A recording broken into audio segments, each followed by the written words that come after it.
August 15th, 1945, Camp Swift, Texas, 6:15 in the morning. Friedrich Weber, 22 years old, former Wehrmacht soldier, prisoner of war. Number 78329 stared at the metal tray in front of him. His hands would not stop shaking. A T-bone steak, thick, maybe 8 ounces, charred on the outside, pink in the middle, juice pooling around the edges where it touched the plate. 3 eggs fried in real butter yolks, bright orange like small suns. Hash browns golden and crispy at the edges. 2 slices of toast with strawberry jam. A glass of milk so cold that condensation beaded and ran down the sides. And bacon. 4 strips of thick cut bacon hickory, smoked, the smell alone enough to make a grown man weep. Fritz had not seen this much food on one plate in 3 years. His throat tightened, his vision blurred. The mess hall around him continued its morning noise. Metal forks scraping plates, men talking in low German, the shuffle of boots on concrete. But Fritz heard none of it. He could only stare at the steak. Across the table, Sergeant Howard Mitchell sat with his own breakfast, watching the young German with something between amusement and pity. Howard was 32, born and raised in Oklahoma. A cowboy before the war turned him into a soldier. He had seen men cry before. He had seen them scream, beg, break. But there was something different about the way this particular prisoner looked at a simple breakfast. "Go on," Howard said in rough German, the words thick with his Oklahoma drawl. "It's not poisoned." Fritz's hand moved toward the fork, stopped, moved again. His fingers fumbled with the utensil, feeling clumsy, too large, disconnected from his brain. In Hamburg, 3 months before his capture, the last real meal Fritz had eaten was a single potato. One potato boiled in water that tasted of rust and desperation. His mother had given him her portion. She told him she had already eaten. He knew she was lying. She died 2 weeks later when the apartment building collapsed during an air raid. The neighbors said she had been too weak to run to the shelter in time. Now this abundance, this impossible, obscene, beautiful abundance. Fritz picked up the knife. The handle was solid, real metal, not the broken wood handles they had in the German army at the end. He pressed the blade against the steak. It cut through like the meat was made of butter. Juice, real meat juice, not water or blood or the gray liquid that passed for gravy in Wehrmacht field kitchens, spread across the white plate. He lifted the piece to his mouth. The taste hit him like artillery fire. Rich, deep, smoky, salt and char and fat that melted on his tongue, coating his mouth with flavor so intense it felt like a physical presence. The texture was tender, giving way under his teeth, releasing more juice, more flavor, more impossibility. Fritz closed his eyes. A sound came from his throat, half sob, half moan, a sound he could not control and did not recognize as his own voice. "God im Himmel," he whispered. "God in heaven." "That's American beef, son," Howard said quietly, "raised about 50 miles from here." Fritz could not stop.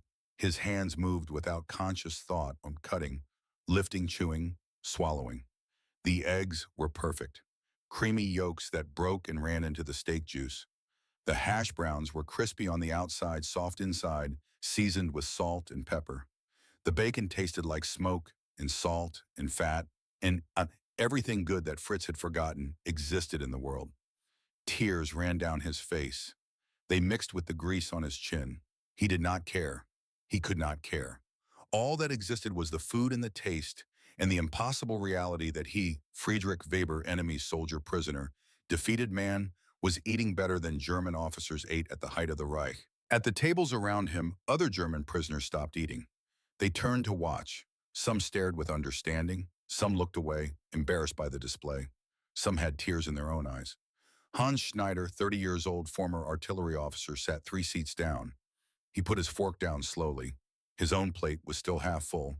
Chicken fried steak, mashed potatoes, green beans. More food than he had seen on one plate since 1942. "Mein Gott," Hans said to no one in particular. "They told us the Americans would starve us. They told us we would be worked to death, beaten, humiliated. They told us surrender was worse than death." Otto Becker, 45, former schoolteacher from Munich, nodded slowly. His own breakfast sat cooling in front of him. He had eaten 3 bites and stopped overwhelmed. "They lied," Otto said. His voice was flat, empty of emotion, but his hands trembled as he gripped his fork. They lied about everything. Fritz kept eating. He could not stop. The food filled his stomach, his mouth, his senses, but it did not fill the hollow place that had opened inside him, the space where certainty used to live. For 3 years, Fritz had known who he was: German soldier, defender of the fatherland, fighter against the mongrel Americans who wanted to destroy European civilization. The propaganda had been clear. The training had been thorough. The officers had repeated it until it became gospel. Americans were soft, weak, obsessed with money and comfort. They had no honor, no culture, no discipline. They treated their prisoners like animals. Starvation, torture, death. Every German soldier knew this. It was fact. It was truth. It was the foundation of everything they believed. But Fritz was eating American bacon for breakfast, and it was the best thing he had ever tasted. Howard watched the young German eat with the desperation of a starving dog. He had seen this before. Every new batch of prisoners went through the same shock. The propaganda had prepared them for monsters. They got hot showers and 3 meals a day instead. Still, there was something about this one. The way he cried, the way his whole body shook. Like the food was not just feeding his stomach, but breaking something inside him, some essential belief that held his world together. Howard had been at Dachau. He had walked through the gates of that hell in May 3 months ago. He had seen the bodies, the ovens, the children with numbers burned into their arms, the walking skeletons who could not comprehend that they were free because freedom had become a concept their minds could no longer hold. That smell stayed with him. Death and shit and despair. He could still smell it sometimes late at night when he could not sleep. These German prisoners were nothing like the monsters he expected. They were boys, hungry boys, scared boys. Boys who had been lied to by their government and sent to die for an evil cause they only half understood. Howard's father, old Cherokee blood and cowboy wisdom, had told him something before he left for Camp Swift. Hate the evil son, not the man. Most of those boys didn't know. You show them American values. Let them see the difference. So Howard watched Fritz Weber cry over a steak, and he did not feel anger. He felt something else, something complicated, something that might have been hope. 1942, Bavaria, Germany, 3 years earlier. Fritz Weber grew up on 40 acres of wheat and barley outside Munich. Good land, good family, Catholic church every Sunday, prayers before meals. His father, Johann, had fought in the First War. Came back with one leg and nightmares that woke the household 3 times a week. His mother, Elsa, made the best apple strudel in the village. Klaus Fritz's older brother wanted to be a doctor. Anna, his younger sister, dreamed of becoming a teacher. They were not political people. They worked the land. They went to market. They survived. The recruiters came in March of 1942. 2 men in crisp uniforms, boots polished to a mirror, shine iron crosses on their chests. They brought chocolates for Mother. They spoke of glory of Germany's rightful place in the world, of the great destiny awaiting young men who had the courage to serve. Fritz was 19. He had never been further than Munich. He had never held a gun. He had never thought about politics or destiny or the fate of nations. He thought about harvest schedules and whether Greta from the neighboring farm might dance with him at the festival. But the recruiters made it sound like an adventure, like purpose, like meaning in a world that had felt small and predictable and maybe a little boring. His father spat at their feet, told them to leave, said he had seen their kind before in 1914 when they promised glory and delivered nothing but mud and gas and death. But Fritz listened. He volunteered 2 weeks later. The training camp was outside Dresden. 3 months of marching, shooting, political education. The instructors were older men, veterans of Poland and France, hard men with scars and certainty. They showed the recruits films, Americans laughing while burning German villages, American soldiers beating prisoners, American wealth built on theft and exploitation, the mongrel mixing of races, the corruption of Jewish influence, the weakness of democracy. These people want to destroy you, the instructor said, pacing in front of the screen where images of American excess flickered. Fat Americans eating enormous meals, American women in immodest clothing, black soldiers in American uniforms, which the instructor explained was proof of American degeneracy. They have no honor, the instructor continued. No culture, no discipline, only money, only comfort, only the animal desire for more, more, more. They will rape your women, enslave your men, burn your churches. If you are captured, if you surrender, you will be tortured. You will be humiliated. You will beg for death. The room was silent. 70 young men, most of them farm boys like Fritz, absorbed this truth. Better to die fighting there, the instructor said, than to surrender to animals. Fritz believed it. They all believed it. Why would their own officers lie? He shipped out in June, North Africa. Heat like nothing he had imagined. Sand in every crevice, every meal, every breath. The British were tough. The fighting was brutal. But Fritz survived. Until 1943. His unit, what was left of it, found themselves surrounded outside Tunis. No ammunition, no water, no hope. The British gave them 1 hour to surrender. Fritz remembered standing there, rifle empty, throat parched, staring at his sergeant. The sergeant was crying, not from fear, from shame. They will torture us, the sergeant said. You understand, they will make examples of us. It would be better if... He did not finish the sentence. But Fritz understood. Some men in the unit put their pistols to their own heads. Better that than capture. Fritz could not do it. His hand shook too badly. He dropped the pistol.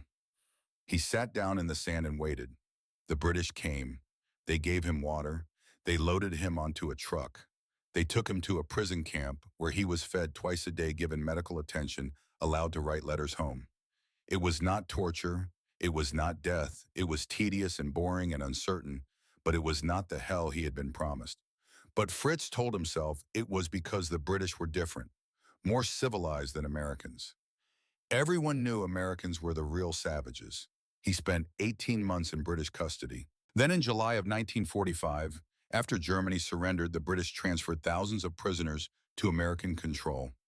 Fritz learned he was being sent to America, to Texas. He did not sleep for 3 days. Where the cowboys were, where men carried guns and shot anyone who looked at them wrong, where prisoners would be worked to death in the heat. He expected hell. He got steak for breakfast instead. July 19th, 1945. Port of Galveston, Texas. After 6 weeks on a transport ship cramped in holds with 300 other men, breathing recycled air that smelled of sweat and vomit and fear, Fritz Weber stepped onto American soil for the first time. The heat hit him immediately. Not the dry heat of North Africa. This was wet heat, thick as soup humidity that made breathing feel like drowning. The air smelled of salt water and crude oil and something else, something sweet and smoky. "Was ist das?" Haynes asked beside him. "What is that?" Fritz inhaled, his stomach clenched with sudden sharp hunger. "Barbecue," Otto said. He had been to America once before the war, visiting a cousin in New York. Americans are grilling meat. They were marched in formation from the ship to a processing area. As they walked, Fritz looked around, trying to reconcile what he saw with what he had been told. The port was intact. No bomb damage, no rubble. Buildings stood clean and whole glass in their windows, paint on their walls. American workers moved cargo with machines, cranes, and trucks that looked new, functional, powerful. And the food. Fritz could see the workers' lunch area, tables piled with sandwiches, coolers full of bottles, Coca-Cola and beer. Men eating without hurry, talking and laughing. The prisoners got sandwiches too, processed through long tables where American soldiers handed out food and checked papers. The sandwich was white bread, thick slices of ham, cheese, lettuce, mayonnaise. It came wrapped in wax paper. Fritz held it like it might explode. He unwrapped it slowly. The bread was soft, fresh, nothing like the hard black bread of German rations.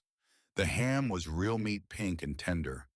The cheese was actual cheese, not the moldy scraps they got at the end in Germany. He took a bite. Salt, sweetness from the mayonnaise, the texture of real meat, the crunch of fresh lettuce. Fritz's vision swam. The memory of his mother surfaced unbidden. That last potato, the scraps of bread she had hidden for him under her thin mattress. She had died believing Germany was winning, that her sacrifice meant something, that her sons would return to a glorious future. She never knew they lost, never knew it was all for nothing. And now her son stood in Texas eating a sandwich that had more food value than anything she had eaten in the last year of her life. The train ride from Galveston to Camp Swift took 6 hours. Fritz pressed his face to the window the entire time watching America roll past. Fields, endless fields of cotton corn crops growing thick and green under the summer sun.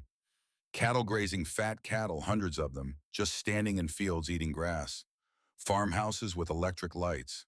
Cars parked in driveways. Children playing in yards. Not a single bomb crater.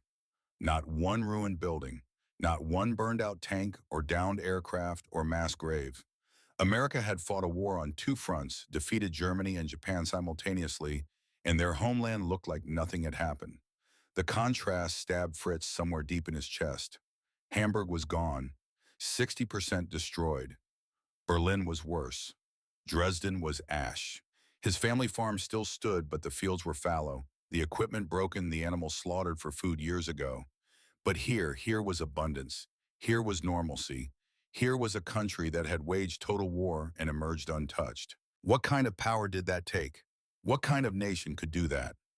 At a refueling stop, an American guard walked down the train car with a water can. He stopped at each prisoner, filled their cups. When he reached Fritz, he said something in English. Fritz did not understand, but the guard smiled not unkindly and filled the cup to the brim. The water was cold, clean. It tasted of minerals and ice. Fritz had not had cold water in 3 years. In the desert, water came hot from canteens.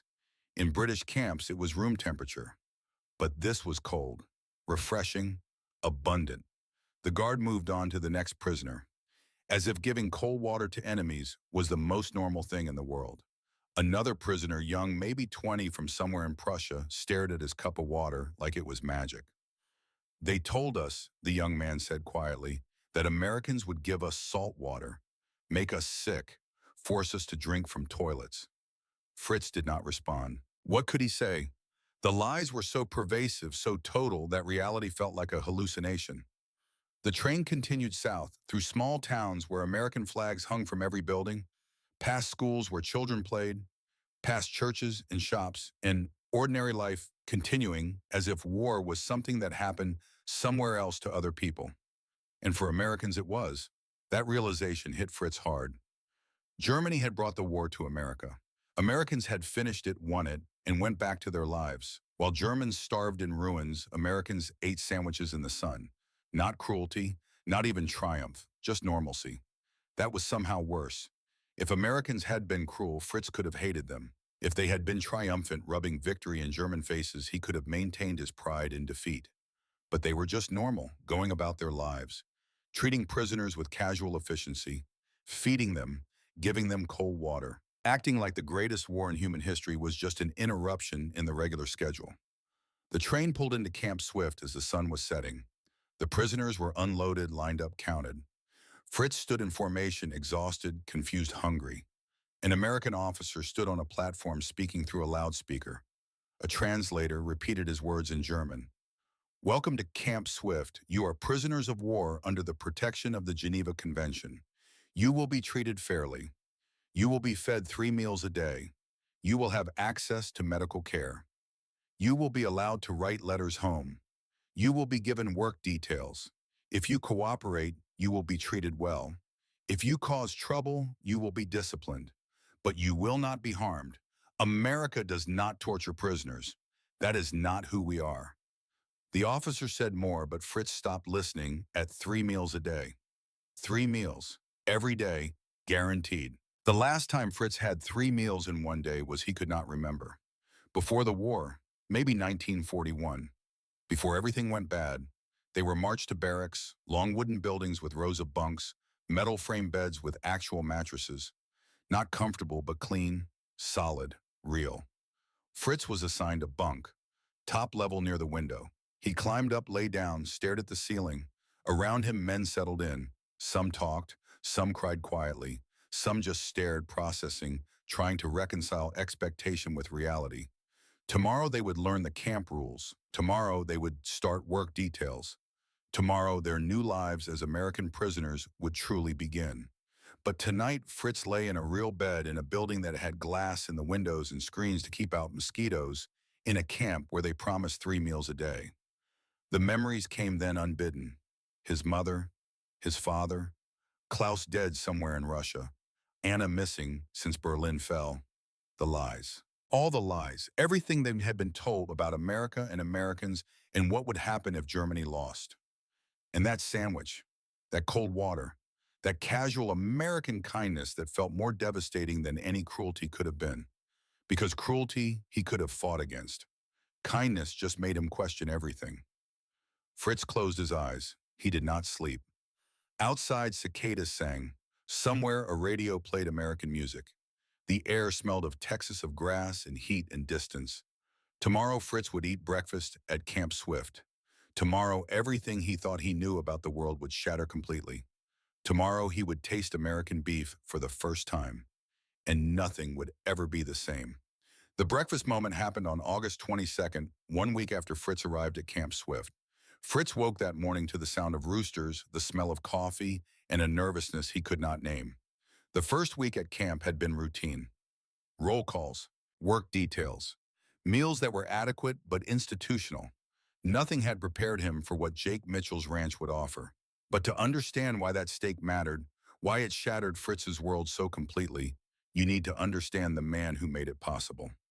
Sergeant Howard Mitchell was born in 1913 on a ranch outside Tulsa, Oklahoma. His father raised cattle and broke horses. His mother was one-quarter Cherokee, which meant Howard grew up learning 2 different ways to see the world: the white way and the Indian way. Both taught him the same thing. A man's word was his bond. You treated animals with respect. You never took more than you needed from the land. Howard learned to ride before he could read. By the time he was 12, he could rope a steer, shoe a horse, and work a 16-hour day without complaining. The ranch was not big, 200 acres, maybe 50 head of cattle, but it was honest work, good work, the kind that made a man tired in his bones but satisfied in his soul. When Pearl Harbor happened, Howard was 28. He could have stayed home. Ranchers were considered essential. But his 2 younger brothers enlisted immediately, and Howard could not let them go alone. He joined up in January of 1942. By March, he was in North Africa. By June, he had killed his first German. By 1943, he had killed so many he stopped counting. The thing about war that nobody told you was how boring it was. 90% waiting, 9% terror, 1% actual fighting. Howard spent 2 years crossing North Africa, Sicily, Italy, France. He saw men die in every way a man could die. Shot, blown up, drowned, burned, crushed, or just giving up and letting go. He learned to hate the enemy. It was necessary. You could not shoot a man if you thought of him as human. So you called them Crouch Jerry's Nazis. You made them less than human in your mind. It was how you survived. Then Howard walked into Dachau.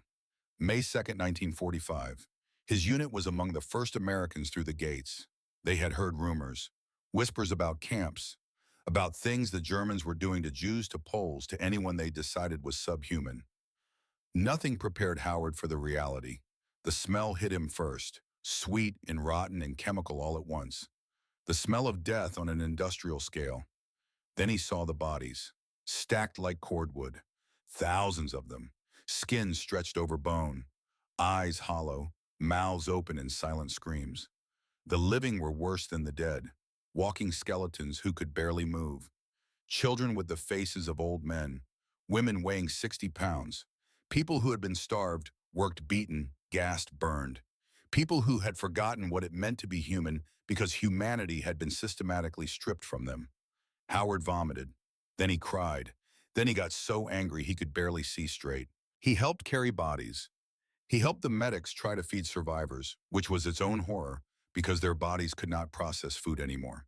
They had to be fed slowly, carefully, or the food would kill them. Some died anyway, their systems too damaged, their bodies too far gone.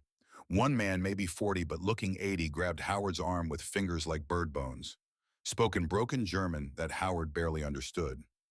"Danke," the man said. "Thank you." Then he died, right there, holding Howard's arm, grateful for liberation that came too late. Howard stood there for a long time holding the dead man's hand, unable to let go. Around him, other soldiers wept openly. Strongmen combat veterans who had seen the worst of war reduced to sobbing children by the scale of the horror. This was not war. War had rules however badly followed. This was extermination, industrial murder. Evil so pure it seemed impossible that human beings had created it. Howard spent 3 weeks at Dachau.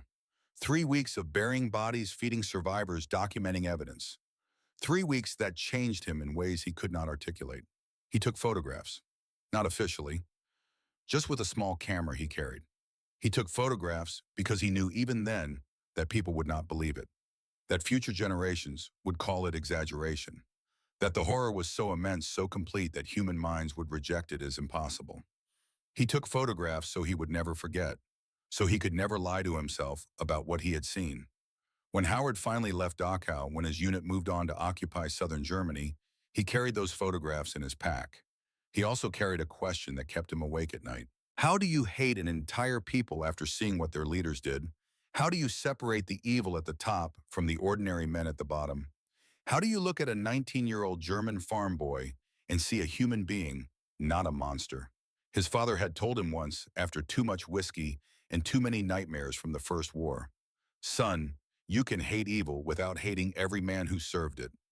Most men are just trying to survive. It's the ones who give the orders you gotta watch out for." Howard thought about that a lot. He was discharged in July, back to Oklahoma for 2 weeks.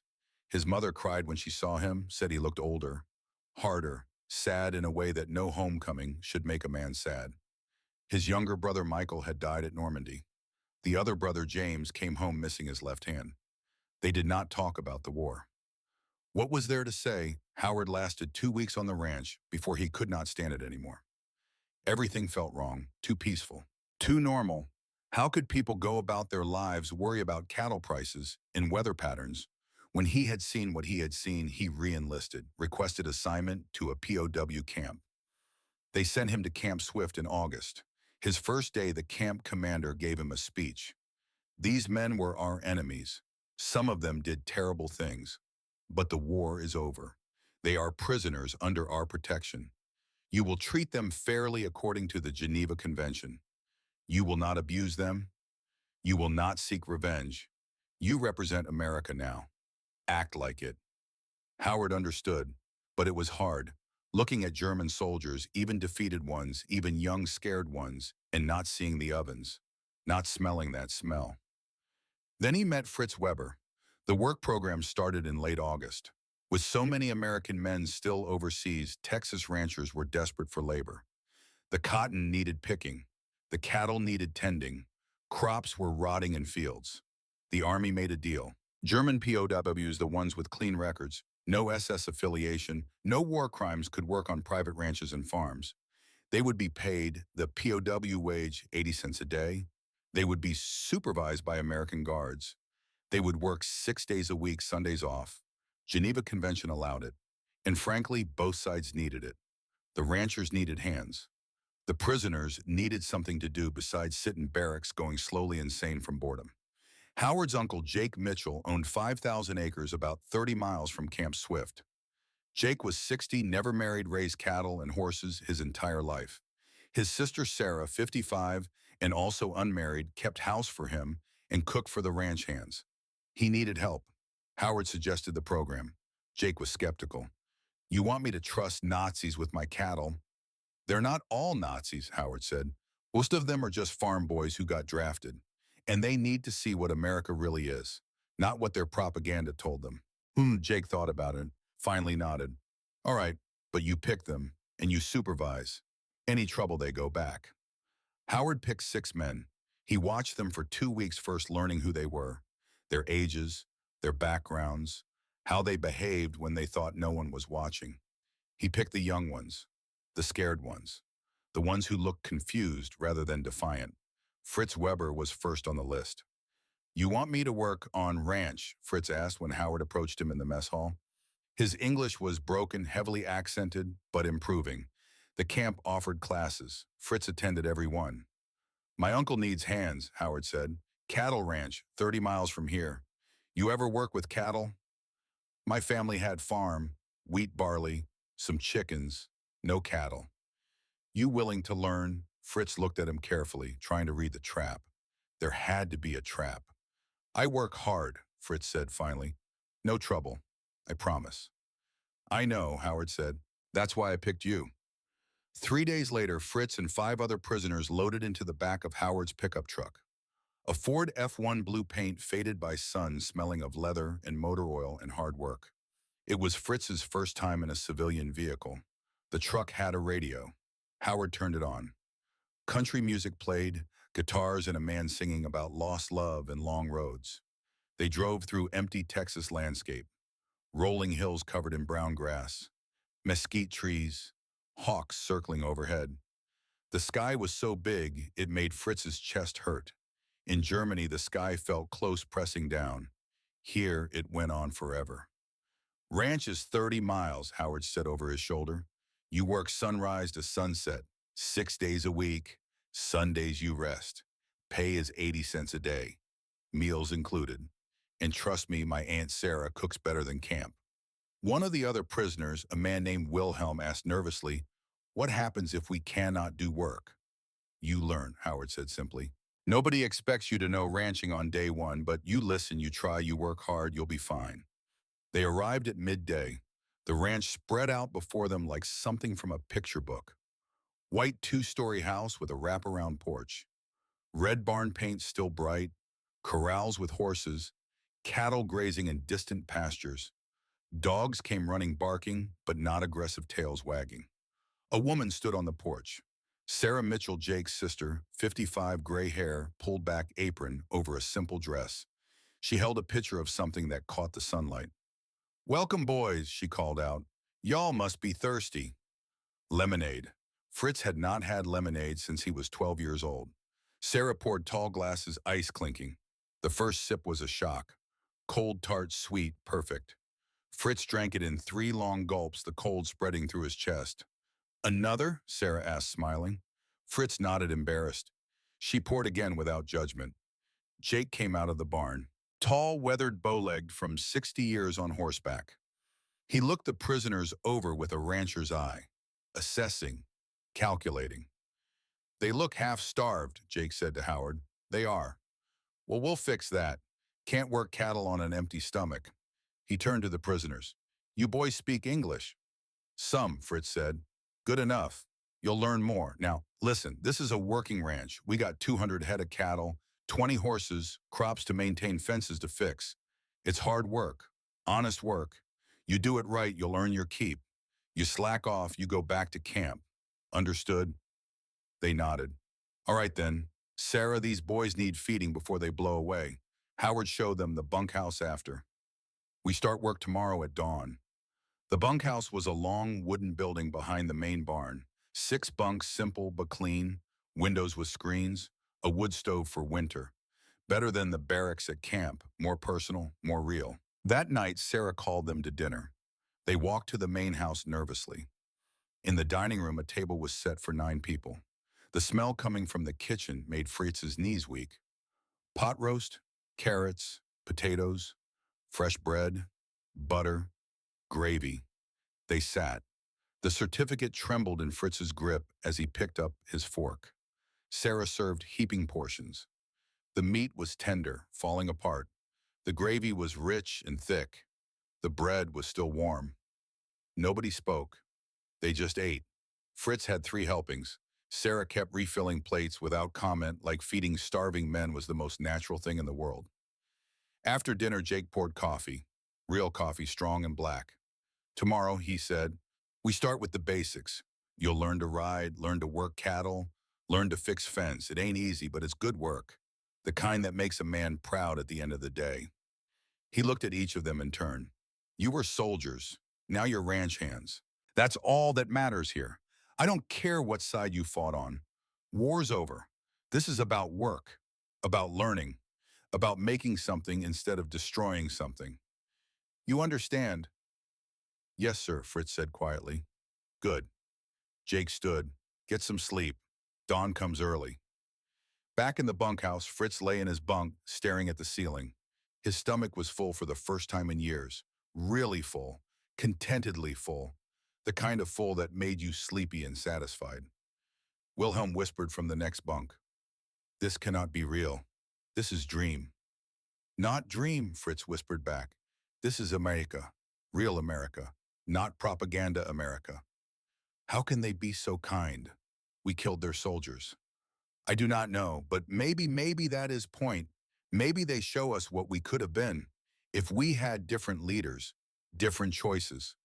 Sleep came easier that night than it had in months. Dawn broke cold and clear. Fritz woke to the sound of roosters and the smell of coffee. The breakfast Fritz had eaten that first morning at the ranch, the steak that had broken him at Camp Swift, had not been charity. It had been a statement, a lesson, a demonstration of what American abundance truly meant. Now as he walked to the main house for his first real day of ranch work, Fritz understood something fundamental had shifted. It was not just about the food. It was about the choice, the deliberate kindness.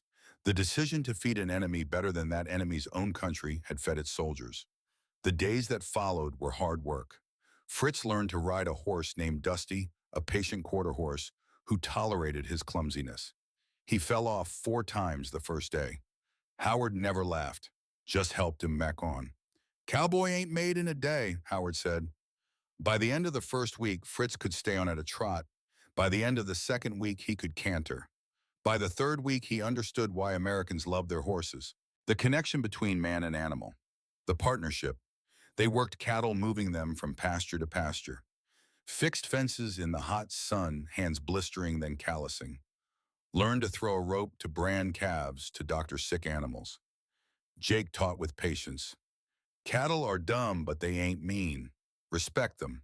They'll respect you back. Fritz learned. More than ranching, he learned American philosophy. Work hard, keep your word, treat animals with kindness. Judge a man by his actions, not his birth. In the evenings, they sat on the porch. Howard told stories about growing up on a ranch, about rodeos and first loves and family. Fritz told his stories too, about his family farm, about harvest festivals, about his brother Klaus missing on the Eastern Front. The walls came down slowly, but they came down. One evening, about 6 weeks into the work program, Fritz and Howard sat alone on the porch. The sun was setting, painting the sky orange and purple. The cattle were quiet in the distance. The work was done for the day. Why you do this? Fritz asked suddenly. Why you be kind to me, to us? Howard was quiet for a long time. Then he stood up and went inside. Came back with something in his hands. A photo album, army issue, canvas cover. Heavy. I need to show you something, Howard said. It ain't easy, but you need to see it. He opened the album, and Fritz's world collapsed. The photographs were black and white, stark, undeniable. Bodies stacked like firewood. Piles of them, hundreds, thousands. So thin they barely looked human. Skin stretched over bone. Faces frozen in death, eyes, open mouths twisted. Living skeletons in striped uniforms. Numbers tattooed on their arms. Children who looked like old men. Women weighing nothing. Ovens, gas chambers, execution walls, mass graves. Howard's voice was quiet but firm. Dachau, I was there in May. We liberated it. This is what we found. Fritz stared at the photos. His mind tried to reject them. Propaganda, fakes, lies. But the details were too specific. The faces too real. The horror too complete. There were more camps, Howard continued. Bergen-Belsen, Buchenwald, Auschwitz, all over Germany and Poland. Millions dead, Jews, Poles, Roma, disabled people, political prisoners, anyone your government decided wasn't pure enough. He turned the page. More bodies, more suffering, more evidence. This is why we fight, Howard said. Not for territory, not for revenge. To stop this, to save people from this. Fritz could barely hold the album. I did not know, he whispered. We did not know. Some didn't, Howard said. Some did and looked away. Some helped. I don't know which you are, but you're going to know now. You're going to see the truth. Wilhelm, who had come onto the porch, saw the photos and turned away, vomiting over the railing. Otto, the former teacher, stared at the images with tears running down his face. Mein Gott, he whispered. What did we do? What did we become? Howard closed the album carefully. You want to know why I'm kind to you? Because I'm showing you what real strength looks like. Real civilization. Not this. He tapped the album. Not killing the weak and helpless, but feeding your enemies, showing mercy, choosing to be human even when you have every reason not to be. He looked at Fritz directly. You ate steak for breakfast. You're learning to ride horses. You're being treated fair. After your country did this, you understand why. Because America ain't about revenge. It's about being better, about showing a better way. Fritz could not speak. The photos had burned themselves into his brain. The girl with the hollow eyes, the man who was just bones held together with skin, the piles of shoes, the children. That night, Fritz did not sleep. He lay in the bunkhouse staring at darkness. The images replayed behind his eyelids. The skeletal girl, the ovens, the mass graves. His country had done this. The Germany he grew up in, the Germany his father fought for in the First War, the Germany his mother loved until her dying day. His country had become a machine for murder. In America, the enemy he was taught to hate was feeding him steak and teaching him to ride horses. The paradox was unbearable. In the morning, Fritz found Howard outside the barn checking saddles for the day's work. I need to say something, Fritz said in careful English. Howard looked at him, waited. Yesterday, the photographs. I am ashamed. I believe lies. I think America is enemy. But enemy give me food. Enemy give me work. Enemy show me truth about my country. His voice broke. My country did evil. I cannot fix past. But I can choose now. I want to be American. If possible. If America accept me. Howard studied him for a long moment. Then he nodded slowly. We'll see, he said. First you got to learn to rope a steer. Then we'll talk about making you an American. But he smiled when he said it, and Fritz understood. The door was open. The path was there. All he had to do was choose to walk it. Choose truth over lies. Choose building over destroying. Choose to become something better than what he had been. Choose America. The decision came easier than Fritz expected. Not because the choice was simple, but because the alternative had become impossible. In the days after seeing Howard's photographs, Fritz barely slept. The images haunted him. The skeletal children, the ovens, the mass graves. Every time he closed his eyes, he saw them. Every time he ate, he remembered the millions who had starved while he wore the uniform of their killers. Some of the other German POWs told him the photos were fake. American propaganda. That Dachau was an isolated incident, not representative of Germany. But Fritz knew better. The details were too specific, the horror too complete. And deep down, he had always known something was wrong. The whispers, the disappearances, the things no one talked about, but everyone knew. Germany was guilty, and by extension, so was he. The only question now was what to do with that guilt. Let it destroy him, or use it to build something better. The truth had made the decision inevitable. By October of 1945, Fritz Weber had spent 3 months on the Mitchell Ranch. 3 months of rising before dawn and working until sunset. 3 months of learning to read the sky for weather, to understand cattle behavior, to fix a fence line that would hold through winter. 3 months of eating 3 meals a day, real meals with meat and vegetables and bread that did not taste like sawdust. 3 months of being treated like a human being instead of a number or an enemy or a tool. The work changed him, not just his body, though he gained 20 pounds of muscle and his hands developed calluses thick as leather. The work changed something deeper. It gave him purpose, direction, a reason to wake up in the morning that was not survival or fear or following orders. When you spend all day working with your hands, building and fixing and tending, instead of destroying, something shifts in your soul. Fritz felt it happen slowly. The anger drained away. The shame remained, but it transformed into something useful. Determination, maybe. Or hope. Jake Mitchell saw it. He did not say much. Jake was not a talking man, but he saw. One evening in late October, after a long day moving cattle to winter pasture, he sat next to Fritz on the porch and handed him a beer. You're getting good at this, Jake said, looking out at the land going purple in the sunset. Thank you, sir. Stop calling me sir. Makes me feel old. Jake took a long drink. Howard tells me you're thinking about staying. After the war ends officially, after they start sending prisoners home. Fritz nodded slowly. If possible. I do not know if America allows. There's programs, Jake said, for POWs with clean records. Men who worked hard stayed out of trouble. They can apply for immigration. Work permits first, then permanent residency, then citizenship, if they want it. I want it, Fritz said quietly. I want to be American. Jake looked at him. You understand what that means, renouncing Germany, swearing loyalty to the country that defeated you. Some folks around here won't like it. You'll catch hell from people who lost sons in the war. I understand. Why hoshed them? Jake asked. You got family back in Germany, land, maybe, history. Why turn your back on all that? Fritz thought about how to explain it, how to put into words the transformation that had happened inside him. Germany is dead, he said finally. Not just buildings. Soul is dead. What we believe, what we fight for, it was all lies. Poison. I cannot go back to that. Cannot rebuild something built on so much death. He gestured at the ranch, the land, the sky. Here I learned different way. Work hard, get paid fair. Treat animals with respect. Keep your word. Build instead of destroy. This is what I want. What I should have had from beginning. Jake nodded slowly. All right then, I'll sponsor you. Howard too. We'll help you through the process. But you got to understand it's not easy. Immigration takes time. Could be years before you're a citizen.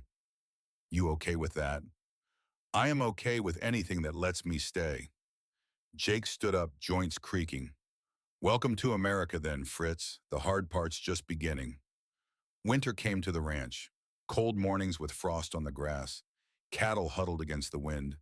Fritz worked through it all, learning to read weather, to prepare for storms, to keep the herd safe through the hard months. And in January of 1946, he began the paperwork that would change his life forever. The immigration process was complex. The war was officially over. Germany had surrendered in May, Japan in August. Now came the long process of sorting out millions of displaced people, refugees, and prisoners of war. Most German POWs felt they should go home, though many feared what they would find.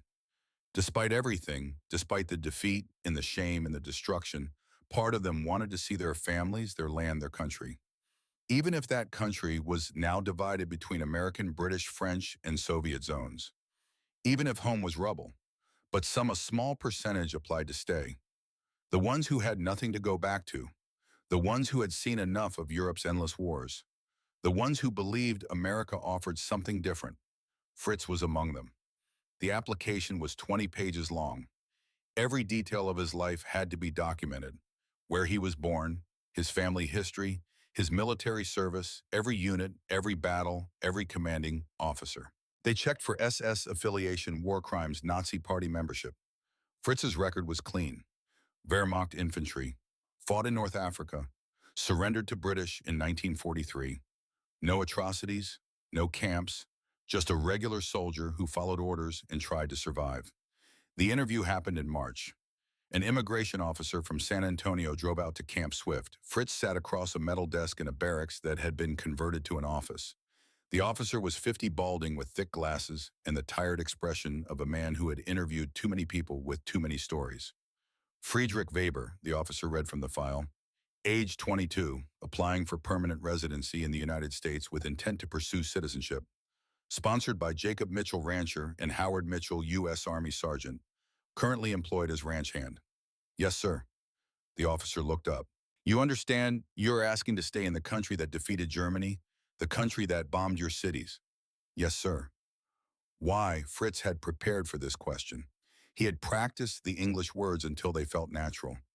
Because America show me what civilization looks like, not speeches about civilization. Real civilization. Feed your enemies. Treat prisoners fair. Give second chance. My country talk about strength, but real strength is kindness when you have power to be cruel. The officer made notes. What about your family in Germany? Mother is dead. Father is alive, but old. Sick. I send him money when I can. He tell me stay here. Build life he could not give me.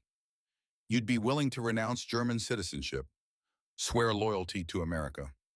Yes, sir. Germany I knew is gone. I want to build new life in new place, honest life, American life. The officer studied him for a long moment. Then he stamped the application. Approved pending background check completion.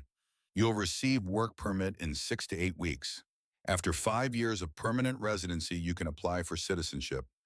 Keep your nose clean, stay employed, and you'll be fine. Fritz could barely hold his composure as he stood up. Thank you, sir. I will not disappoint. See that you don't. The work permit came in May. A simple document, but it meant everything. Fritz Weber was no longer a prisoner. He was a legal resident, free to work to travel within Texas to build a life. Jake made him ranch foreman. It was a big step. Foreman meant managing the other hands, planning work schedules, making decisions about the herd. It meant trust. It meant Jake saw him not as a former enemy, but as a capable man. The pay was $60 a month plus room and board. It was not much by American standards, but to Fritz, it was a fortune. He saved most of it, sent $20 a month to his father in Germany, kept the rest in a coffee can under his bunk. In June, Howard convinced him to come to town. The nearest town was Bastrop, population 3,000, a typical Texas town, with a main street, a courthouse, churches, shops, and people who had opinions about everything. Fritz was nervous. He had stayed on the ranch since arriving, avoiding town, avoiding confrontation. His English was good now, but his accent was thick. People would know immediately he was German.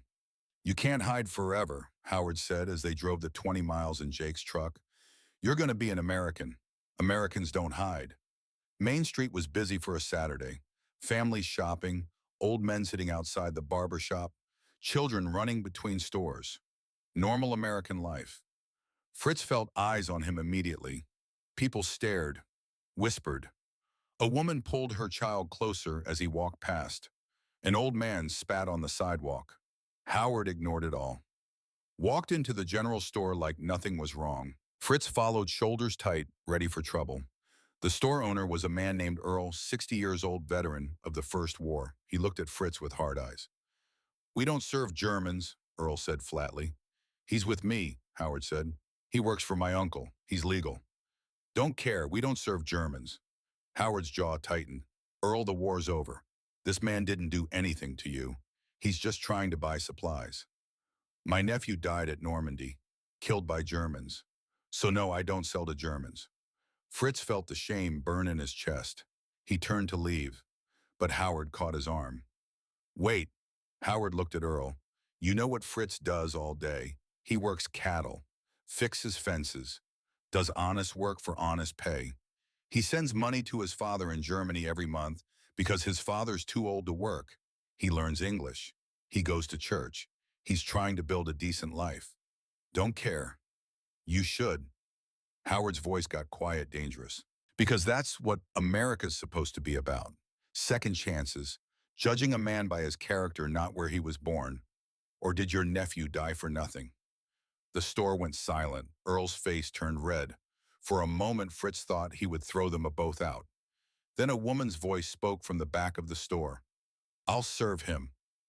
A young woman stepped forward, mid-20s, dark hair, wearing a simple dress and an apron. She had been stocking shelves. Now she came to the counter. I'm Lucille, she said to Fritz. I work here on weekends. What do you need? Fritz stared at her. She had kind eyes, calm eyes. I, I need soap and toothpaste and I'll help you, Lucille said. She ignored Earl's glare, started gathering supplies. At the counter, she rang up the items. Fritz counted out money fingers unsteady. Thank you, he said quietly. You're welcome. She looked at him directly. My brother died at Normandy too, same as Earl's nephew. But hating you won't bring him back. War's over. Time to move forward. Fritz took his bag and left. Outside, he leaned against the truck, breathing hard. Howard came out a minute later. That wasn't so bad. That woman, Lucille, her brother died fighting Germans, but she helped me anyway. That's America, Howard said. Not perfect, but full of people trying to do right, even when it's hard. Fritz went back to town the next Saturday, and the next, always to the general store, always when Lucille was working. They started talking. Small conversations at first, about the weather, about ranch work, about nothing important. Then longer conversations, about books she liked, about his family in Germany, about her teaching job. She taught second grade at Bastrop Elementary, about his dreams of becoming a citizen. By August, Fritz was visiting town twice a week, always finding reasons to stop at the general store. Howard noticed. "You sweet on that girl." Fritz felt his face heat. "She is kind, smart, beautiful. She is all that. But Fritz, you understand the problem. Her brother died fighting your army. People in town know that. They're already talking." "I know." Fritz stared at his hands. "I should not. It is not right." "I didn't say that." Howard lit a cigarette. "I said it's a problem. Problems can be solved. Question is, you brave enough to try?" In September, Fritz asked Lucille to have coffee with him. Not at the store, at the diner on Main Street, in public, where everyone could see. She said yes. They sat in a booth by the window. The diner went quiet when they walked in, every eye on them. The German and the girl whose brother died at Normandy. Lucille ordered coffee and pie. Fritz ordered the same. Fritz could barely hold the cup steady. "You're nervous," Lucille said gently. "Everyone is looking. Let them look." She took a sip of coffee. "I don't care what they think. Do you, I care what you think. Your brother would want me to be happy. Jimmy was like that, kind, forgiving. He'd hate seeing me bitter and angry." She reached across the table, put her hand on his. "The war took enough from both of us. I won't let it take my future too." They talked for 2 hours, about everything and nothing. When Fritz walked her home, the sun was setting, painting Bastrop in gold and amber light. At her door, she kissed his cheek. "Come back next Saturday." "I will, I promise." He walked back to the ranch 20 miles in the dark and did not feel the distance at all. They married in June of 1949. Small ceremony at Bastrop Methodist Church. Jake and Sarah stood up for them. Howard was best man. Lucille's mother cried, but she came. That was something. Some people in town boycotted the wedding, refused to celebrate a German marrying an American girl, a girl who lost her brother to Germans. But enough people came that the church was half full. Enough people believed in second chances. The preacher spoke about forgiveness, about new beginnings, about how love was stronger than hate. Howard gave a toast at the small reception. "5 years ago, Fritz was my enemy. Today, he's my brother. That's the miracle of America. We can choose who we become." Fritz stood in his new suit, Lucille beside him in her mother's wedding dress, and felt something he had not felt in 10 years. Peace, belonging, home. The citizenship ceremony happened on a cold January morning in 1950. Fritz had been a permanent resident for 5 years. He had worked hard, stayed out of trouble, paid his taxes, learned English, studied American history. Now in a federal courthouse in Austin, he raised his right hand and swore the oath.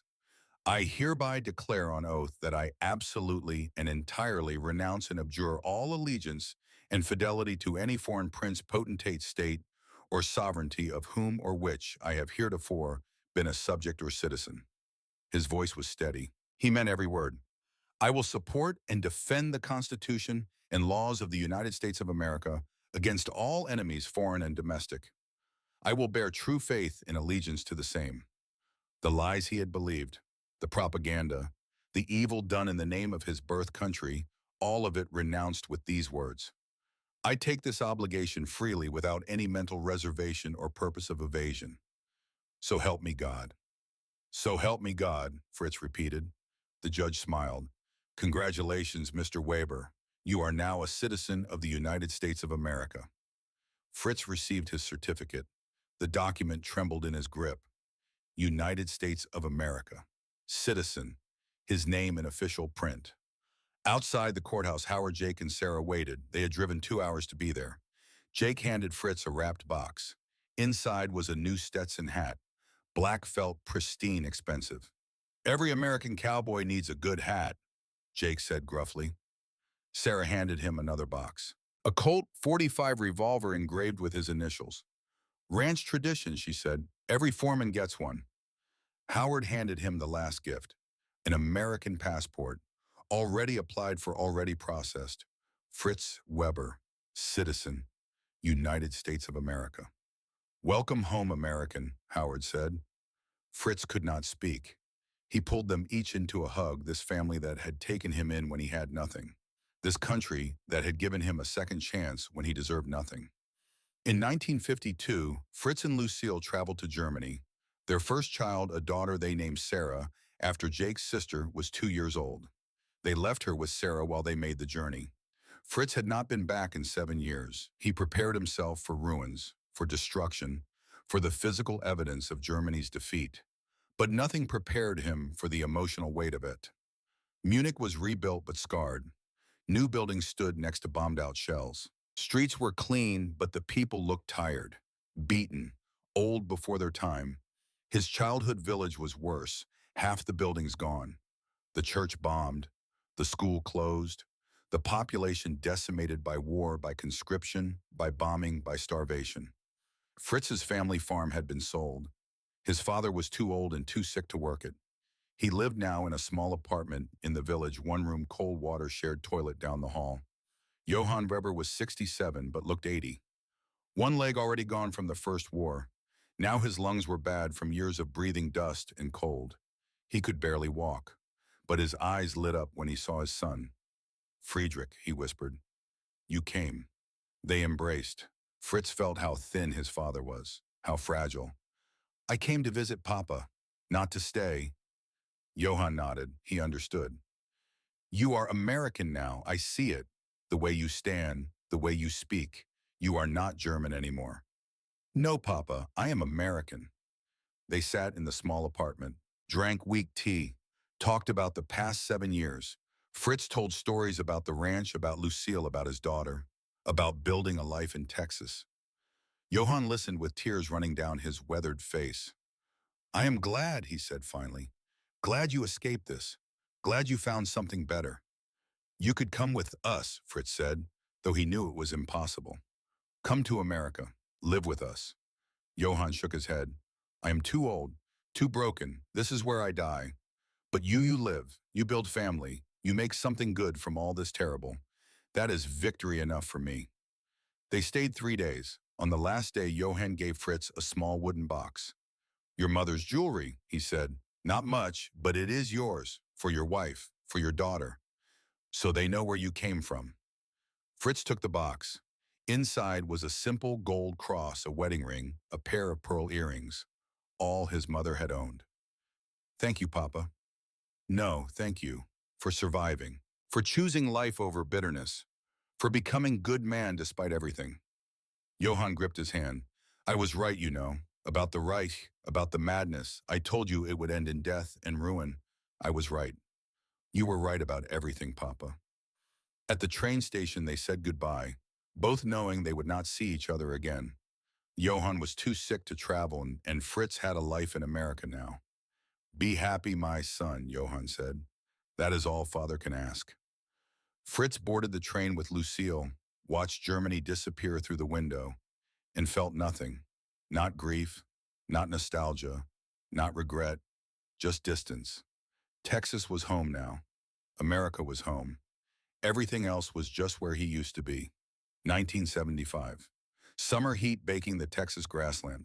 Fritz Weber, 52 years old American citizen, for 25 years co-owner of the Mitchell Ranch with Howard, sat on the porch of the house he had built with his own hands. Howard sat beside him, 72 now, gray and weathered, but still strong.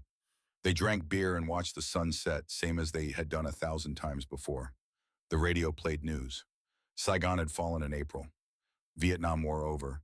Another war. Another defeat, though this time for America. Different kind of war, Howard said, listening to the news. Different kind of enemy, but same old problem. How do you fight without becoming what you hate? Fritz nodded.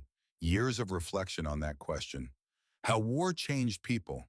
How easy it was to become the monster you were fighting. The sound of a truck approaching broke the quiet. An old Ford blue paint faded engine knocking. It pulled into the yard and stopped, and a young man got out, maybe 19. Brown skin, dark hair, nervous eyes. He held his hat in his hands, twisting the brim. Senor Weber, he called out. His English was heavily accented. I hear you hire workers. Fritz stood up slowly, looked at the young man and saw himself 30 years ago. Young, scared, desperate for a chance. You ever work cattle? Fritz asked. No, sir, but I work hard. I learn quick. You ever ride horse? No, sir. Fritz smiled. You ever eat Texas steak? The young man looked confused. No, sir, I just come from Mexico last month. I eat not much. Fritz walked down the porch steps, extended his hand.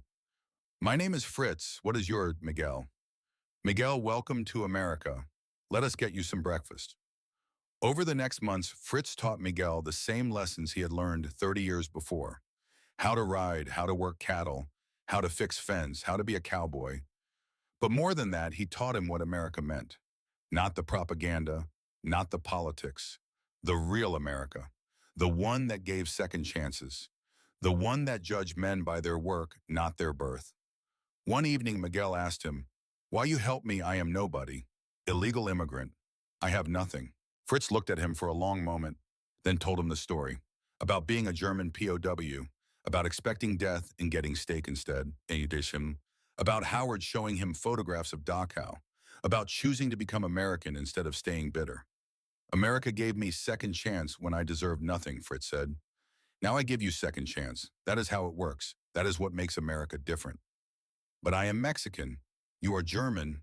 We are both foreigners. No, Fritz shook his head. I am American. You can be two if you choose. America is not about where you born. It is about what you choose to become. Miguel thought about that. I want to be American, like you. Then work hard, learn English, follow rules, build something instead of taking something. That is American way.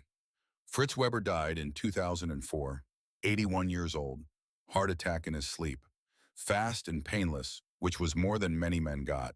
They buried him in Bastrop Cemetery with full honors. American flag draped over the coffin. Veterans from 3 wars. World War II men who had served with Howard Vietnam, vets, even young soldiers from Iraq all came to pay respects. The headstone read, Friedrich Weber, 1923 to 2004, German by birth, Texan by choice, American by grace. At the funeral, Howard, 91 and barely able to stand, gave the eulogy. Fritz was my enemy before he was my brother, Howard said, voice shaking. He wore the uniform of the country I fought against. He believed the lies that made us enemies. But he had the courage to see the truth when it was shown to him. The courage to choose differently. The courage to become American. Howard paused, gathering strength. That is what America is. Not where you from, not what you born as, but what you choose to become. Fritz chose to build instead of destroy. Chose kindness over bitterness. Chose to be American. And by God, he was the best American I ever knew. Among the mourners was Miguel Rodriguez, 50 years old now, foreman of his own ranch, American citizen, with children born on American soil. He stood with his hat over his heart, tears running down his face, mourning the man who had given him the same chance America had given Fritz all those years ago. The cycle continued, enemy to American, foreigner to citizen, fear to hope. That was the miracle. That was the promise. That was America, not perfect, never perfect, but always offering a second chance to anyone brave enough to take it. Always feeding its enemies breakfast and teaching them to ride horses and showing them that kindness was the truest form of strength. Always believing that people could change, that yesterday's enemy could become tomorrow's brother. That was the stake that changed history. Not just one breakfast, but the philosophy behind it, the generosity, the confidence that American values American values were strong enough to transform hate into hope. Fritz Weber learned that truth over a breakfast he could not stop crying through, and he spent the rest of his life proving it to anyone who needed to see. The enemy became American. The prisoner became citizen. The destroyer became builder. And in that transformation, in that miracle of choice and second chances, was everything that made America worth fighting for, worth believing in, worth passing on to the next generation and the next and the next, one stake at a time, one act of kindness at a time, one enemy made family at a time. That was America. That was the promise. That was the truth Fritz Weber carried from 1945 until his dying day. And God willing, it always will be.